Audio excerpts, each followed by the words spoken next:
Hello everyone, I am TitanicSizedReviews. I review movies, shows, and video games, and today I'm talking about Sorry Charlie, a 2023 Tubi original movie. It is horror, drama, thriller, TV 14. It's an hour and 15 minutes long. This movie is about a woman who gets raped by a man they call the Gentleman, who uses baby noises to lure out women and, well, grape them. She's not the only one, but she's the only one that you're going to see in this movie. It says that this movie is inspired by true events. I did try to find this type of information online. The closest thing I found was someone called Derek Todd Lee, who was like a serial killer. And it was kind of debunked. He didn't actually use baby noises at all. There were some other things in some other places from some other news resources that weren't exactly legible. They didn't do a great job spelling, and they were talking more about theft rather than graping or murder. So, it's up to you how you choose to interpret that. I'm going to go over the story real quick, and then give my review. So the movie starts off really well. It starts off with a call from the police. Just a lady on the phone mentions she hears a baby, and the police officer talking to her, telling her not to go out. She obviously doesn't listen. Whatever. It is what it is. Then you transition to a redheaded woman dressed as Red Riding Hood in her home. And basically the same thing happens, except she's not on the phone with the police. She goes outside and hears baby noises. And then all of a sudden she gets attacked by this man that you're going to find out is called the Gentleman. At least that's what people call him, because he wears a top hat and a mask that has a drawn-on monocle. He's basically Mr. Peanut. Well, the main character's name is Charlie.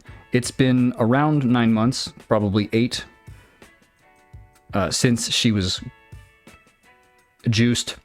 She's just there on the phone, and that's her job. She stays home all the time. She works the phone, talks to people who have issues.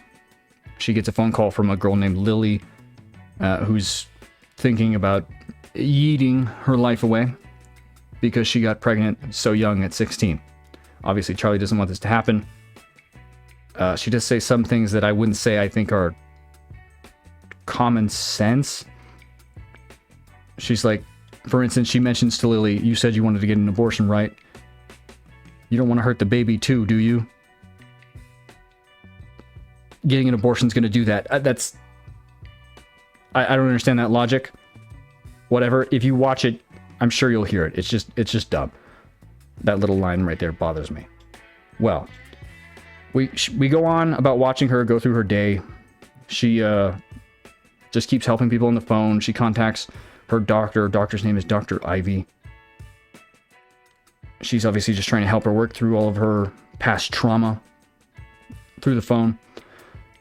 You can see her house is under renovation. At multiple times, you will see the Gentleman like in her house.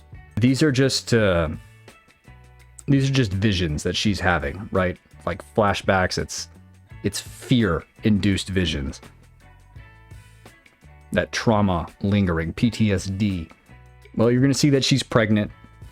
You're gonna see that she cooks with red wine for some strange reason. You find out as she's going about her day that someone was arrested who they believe is the Gentleman, but she knows isn't because his voice doesn't match.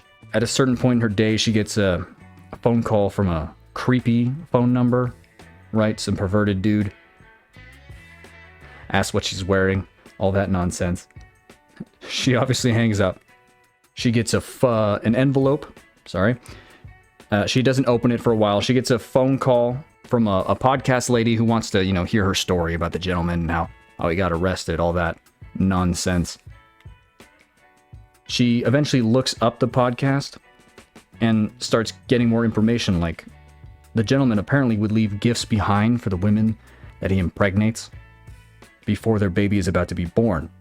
And then that's when she realizes who sent the envelope. She goes to open it, checks it, there's a record.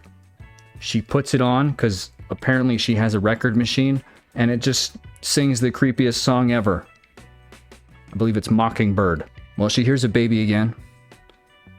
for a moment. She calls her doctor. Her doctor says it's probably just a cat. Cats do make similar noises, so that's fine. That makes sense. She gets another call from the creepy guy. He starts mentioning how she shouldn't be drinking. She does make a clanging noise with her drink. She assumes that this is why he hears it. So she's getting a little freaked out. She obviously hangs up. She gets another call, and she picks that one up pretty quick. No hesitation. It's Lily again.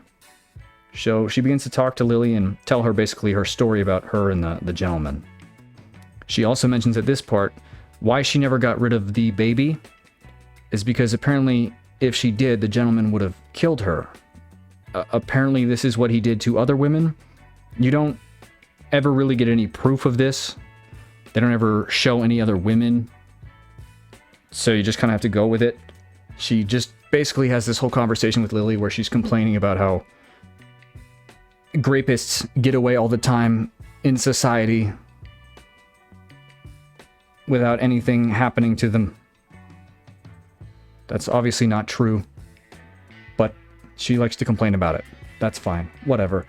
And I'm afraid I forget a small part right here, but she basically goes outside again. I believe it's because she hears a baby noise. Maybe it's the creepy guy calling again. It's my fault for forgetting my notes. But she pulls out a gun. She goes outside with a gun. She's strapped. She's ready to go. She knows this dude is out there. She knows that it's the gentleman. Well, you see while she's just standing out there kind of like yelling, the gentleman just like walks right behind her with ease. Walks inside, takes everything.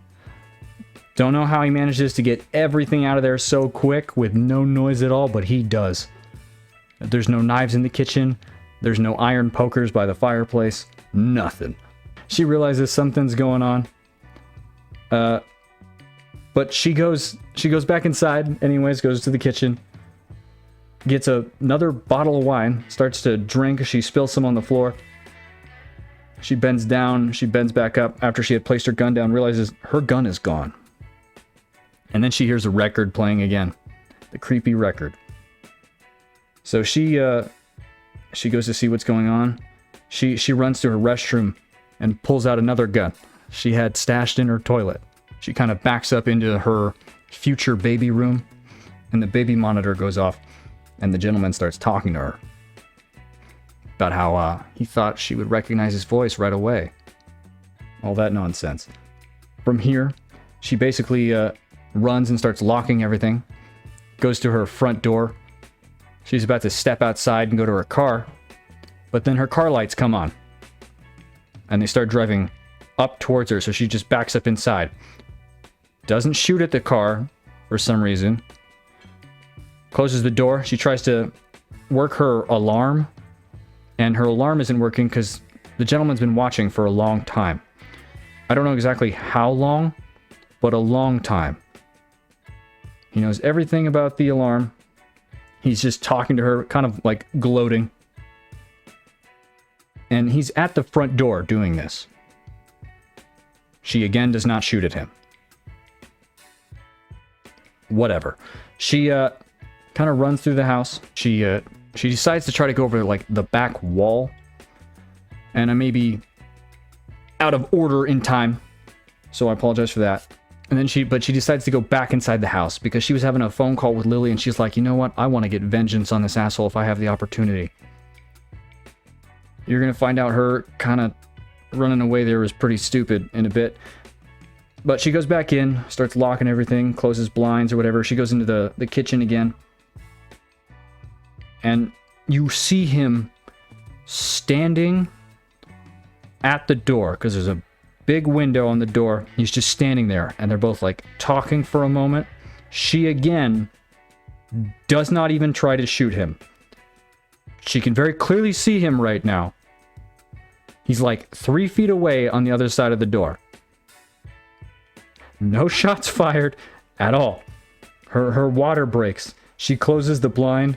She begins to search the house for something. I can't remember what. He gets in the house, and then they're in the baby room, and they start fighting. And he just kind of smacks the shit out of her. She tries using the gun finally and finds out it's empty. He knew where the gun was the whole time. He emptied the bullets. He just left the gun there to fuck with her.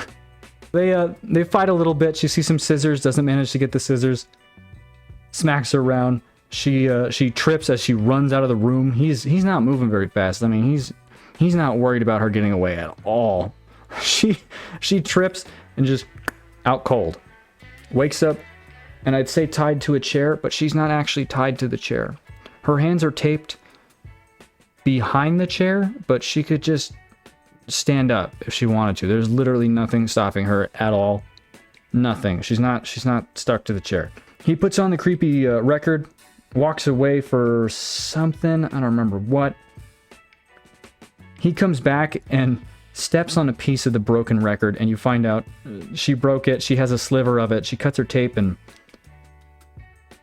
swings at him. I don't remember if she even stabs him with it. Kind of like pushes him out of the way. She runs for the baby room and grabs the pair of scissors. And then she starts to stab him. Because again, he just like walks after her so casually, no fucks given. And at this point, he's already smacked her like 3 times. He starts getting stabbed and he's like, I don't want to hurt you. He's like on the floor with 2 stab wounds. She then stabs her own stomach. This is the biggest spoiler of the movie. This is like probably the best part of the movie. The part that you wouldn't expect to happen. She cuts it open, her stomach. You realize it's fake. And she pulls out a gun. And just pops him in the head. You don't get to see his face. She's just got like blood all over hers from the splatter. She calls the police, and while she's waiting for the police, she gets back on her phone operator job to talk to Lily again one more time. And that's the end of the movie. I don't think it's a bad movie. I do think it has some really dumbass shit that I personally don't like. You might like it a lot better than I do. I think this movie is a 6 out of 10, in my opinion. I don't like how she all of a sudden decides to hop over the fence, even though she clearly had a whole plan to kill this dude, and then she's like, oh no, wait. No, let me go back. I don't like the fact that she never even attempts to shoot the gun that she had to find out that it's empty. Like, I really don't like that. That part bothers me more than anything. I really did like how the baby was fake. I like that part. It means she's been planning this for such a long time. But at the same time, how long? How has she gotten away with it for so long? The killer's clearly been watching her. He knew about the gun in the toilet. He emptied everything else out. He knew where everything was. I don't know. She's in a suburb, like, area, so she has neighbors right next to her. There's no fucking sound. Nobody knows what the hell's going on. She doesn't, like, yell for help. Just nothing. Just nothing. I don't know. There's plenty of, like, simple things that just don't make sense to me. So that's why I'm giving it 6 out of 10. Maybe you agree, maybe you disagree. Please let me know. I still like the movie. I don't think it should be better than 6. Please, if you like the video, leave a like, click subscribe. It helps me out. Please help me out. Please. Thank you. Have a good day.